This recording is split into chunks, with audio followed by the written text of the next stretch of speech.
Hi friends, அஸ்ஸலாமு அலைக்கும். Welcome to my channel. இன்றைக்கி நம்ம சேனலில் பார்க்க போகிறது ரேஷன் அரிசியில் எப்படி பஞ்சு போல் இட்லி அவிக்கலான்னு பார்க்க போகிறோம். அதுக்கு முன்னாடி நம்ம சேனலை இது வரைக்கும் சப்ஸ்கிரைப் பண்ணாதவங்க சப்ஸ்கிரைப் பண்ணிடுங்க. பக்கத்தில் இருக்க பெல் ஐக்கானையும் கிளிக் பண்ணிடுங்க. இப்போ நம்ம வீடியோக்குள்ளே போகலாம்.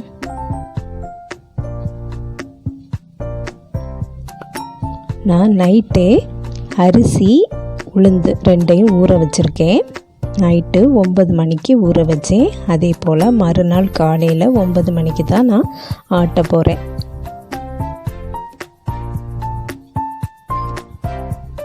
நல்லா ஊறியாச்சு. இதில் நான் வேறு எந்த அரிசியுமே சேர்க்கலை. வெறும் ரேஷன் அரிசி, புழுங்கரிசி. இதுதான் உலக்கு. இதுக்கு நான் 5 உலக்கு போட்டிருக்கேன் அரிசி. 5 உலக்கு அரிசிக்கு ஒரு உலக்கு உளுந்து, அதுக்கப்புறம் 1 டீஸ்பூன் வெந்தயம். இவ்வளோ தான் ஆட் பண்ணுவேன் எப்போவுமே. இதே போல் நீங்களும் ஆட் பண்ணுங்கள், ரொம்ப சூப்பராக வரும்.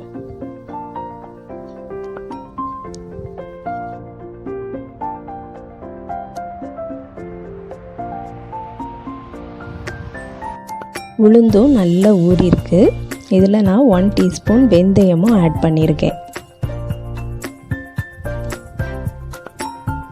இப்போ நம்ம கிரைண்டரை ஓட விட்டு மாவாட்டிடலாம். ஃபஸ்ட்டு உளுந்து தான் போடணும். உளுந்து நல்லா பொங்கி வர்றதுக்கு அந்த உளுந்தில் இருக்கக்கூடிய தண்ணியையே நம்ம ஊற்றணும். அது நம்ம நல்ல தண்ணியே ஊற்றி தான் உளுந்தை ஊற வைக்கணும். அந்த தண்ணியே நம்ம ஊற்றி ஆட்டும்போது நல்லா பொங்கி வரும். வேறு தண்ணி ஊற்றதை விடவும் இந்த உளுந்தில் நிற்க தண்ணியே ஊற்றி பாருங்கள், நல்லா பொங்கி வரும். அவ்வளோ உளுந்தையும் போட்டாச்சு.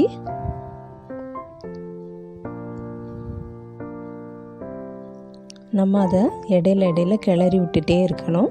தண்ணியும் காணாதுன்னா ஊற்றிக்கிட்டே இருக்கணும். நிறையவும் தண்ணி ஊற்றிடக்கூடாது, கணக்காக ஊற்றணும்.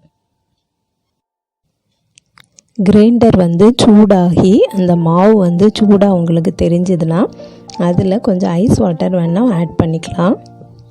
அப்போ அந்த மாவு சூடாகாது. இப்போ நல்லா பொங்கி வந்துட்டே இருக்குது. இந்த கிரைண்டரில் 1 கிலோ தான் மாவு ஆட்ட முடியும். அதனால் நான் 1 கிலோ தான் ஆட் பண்ணியிருக்கேன். இதே போலயே இடையில கிளறி விட்டுட்டே இருக்கணும். தண்ணி தேவைப்பட்டால் தண்ணியும் கொஞ்சம் கொஞ்சமாக தெளித்து விடணும்.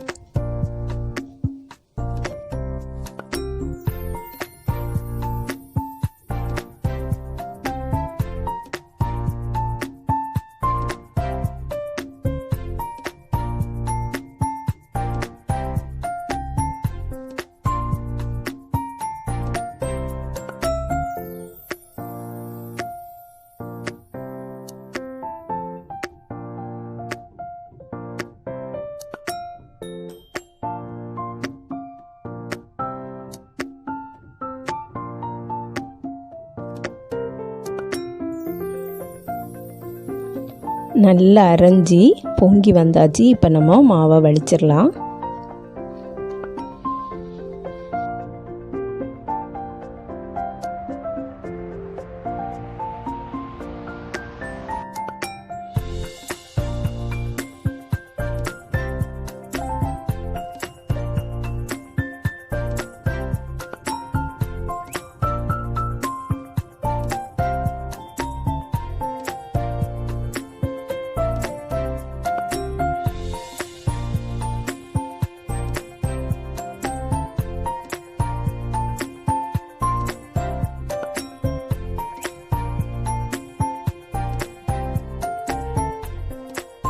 நெக்ஸ்ட்டு நம்ம அரிசி ஆட் பண்ணிடலாம்.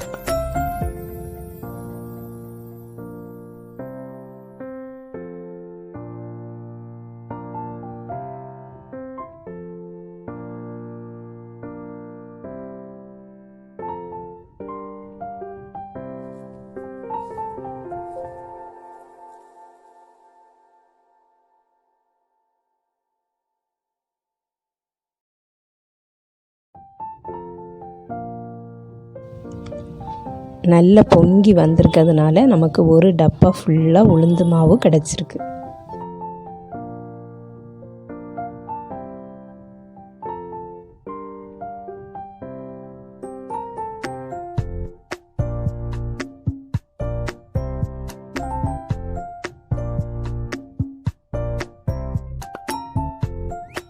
இந்த அரிசி மாவு பார்க்கறதுக்கு நல்ல அரிசியாக தெரியுது. இனி கொஞ்சம் கூட அரையட்டும்.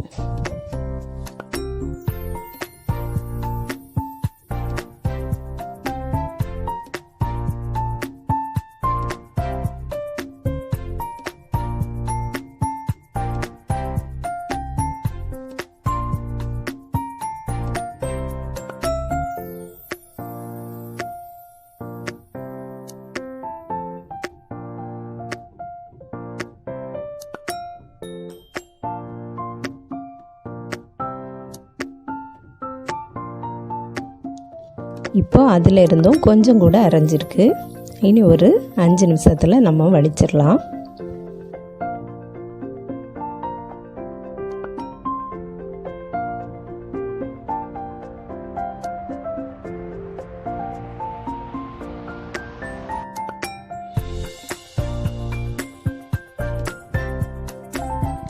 உளுந்து மாவையும் அது கூடவே போட்டுடலாம்.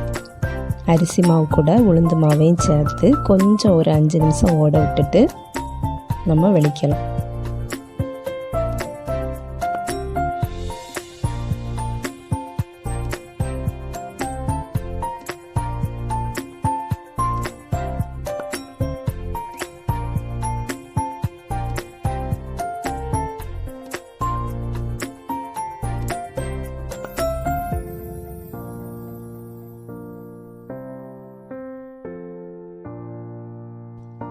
ஃபுல்லாக நமக்கு வந்துட்டு இப்போ சால்ட் ஆட் பண்ணிக்கலாம்.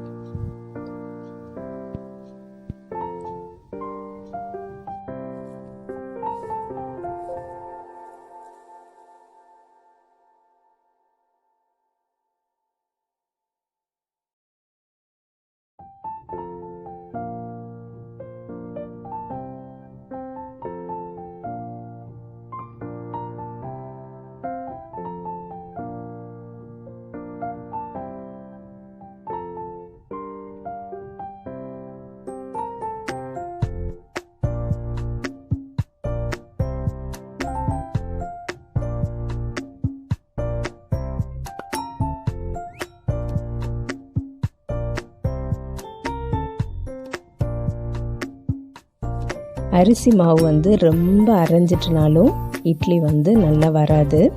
அரிசி வந்து கொஞ்சம் கரகரான்னு இருக்கணும். அப்போந்தான் அரிசி வந்து தெரியணும், அந்த மாவில் அரிசி கிடக்கிறது தெரியணும். அப்போந்தான் அந்த இட்லி வந்து நல்லா சாஃப்டாக கிடைக்கும் நமக்கு.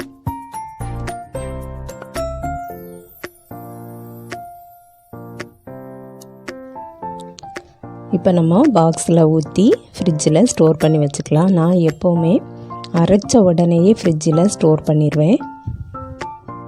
வெளியிலேயே வச்சோம்னா ரொம்ப புளிச்சிரும், அந்த புளிப்பு வந்து பிடிக்காது. அதனால் நான் வந்து உடனேயே ஃப்ரிட்ஜில் வச்சுருவேன்.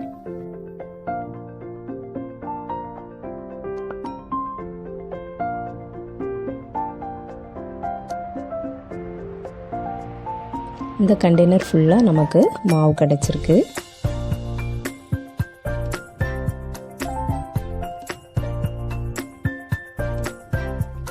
அந்த மாவை எடுத்து பார்த்தாலே தெரியும், நமக்கு கொஞ்சம் சொரசொரான்னு இருக்கும். இதுதான் கரெக்டான கன்சிஸ்டன்சி.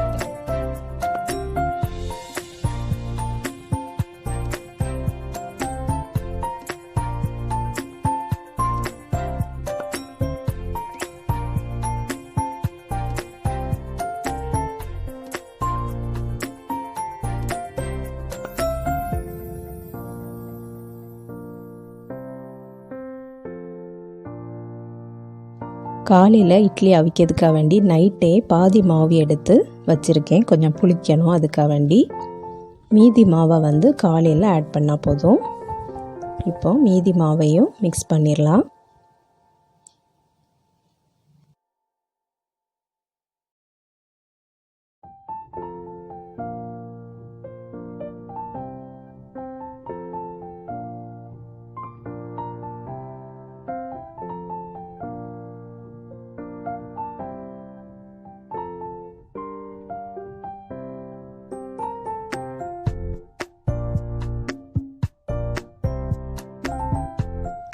சால்ட்டு நம்ம ஏற்கனவே போட்டாச்சு. இப்போது சோடா உப்பு மட்டும் 1/2 டீஸ்பூன் போல் ஆட் பண்ணிக்கலாம். போட்டுட்டு நல்லா மிக்ஸ் பண்ணிவிட்டு நல்லா மிக்ஸ் பண்ணி விடணும்.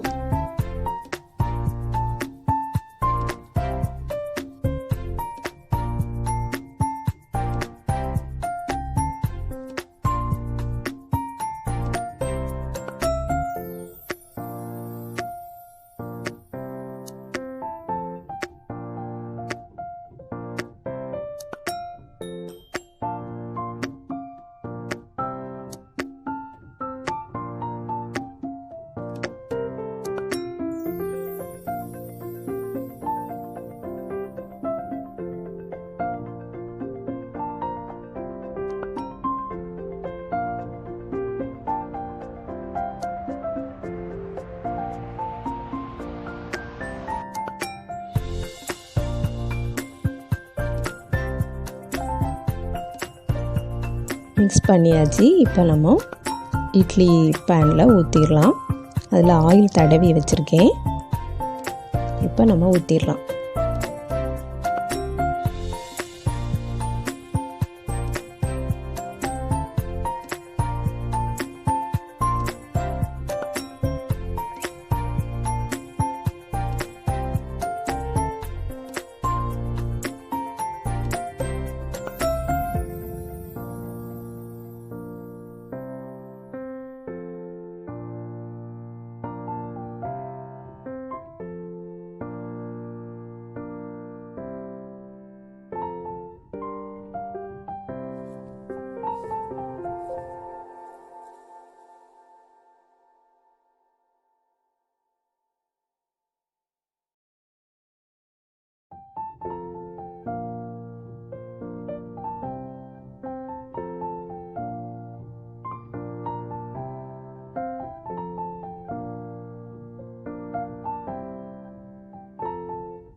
அடுப்பில் வச்சாச்சு.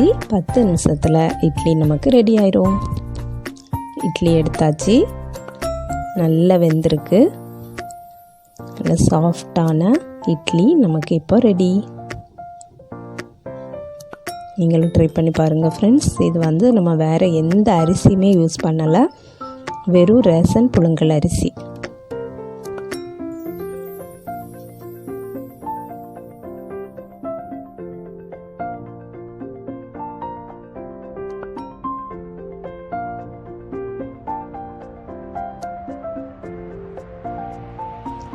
அது கூட சாம்பார் சட்னி வச்சு சாப்பிடலாம். சூப்பராக இருக்கும்.